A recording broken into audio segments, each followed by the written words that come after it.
Good morning, brothers and sisters.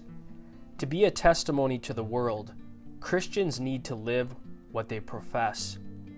The 19th century preacher Alexander MacLaren once said, "The world takes its notion of God, most of all, from those who say they belong to God's family. They read us a great deal more than they read the Bible. They see us.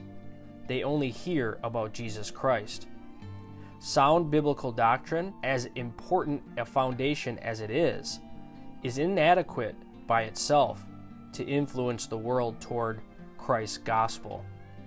Christians today could learn much from the early Christians, whose lives were such a rebuke to the immoral, pagan societies around them. Unbelievers in those cultures found it extremely difficult to find fault with Christians, because the more they observed them, the more they saw believers living out the high moral standards the church professed. Christians in those days were obedient to Peter's instruction, "For such is the will of God, that by doing right you may silence the ignorance of foolish men." 1 Peter 2 verse 15.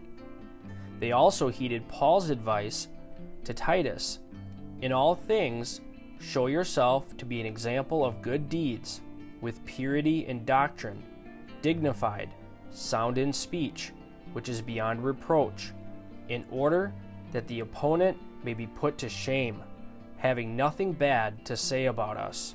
Titus 2, 7-8. Jesus commanded his original disciples and us, "Let your light shine before men in such a way that they may see your good works and glorify your Father who is in heaven." Matthew 5, verse 16. Of course, Jesus had in mind good works that were genuine and that came from a foundation of good teaching. These verses ought to remind us, therefore, that doctrine and practice must go hand in hand.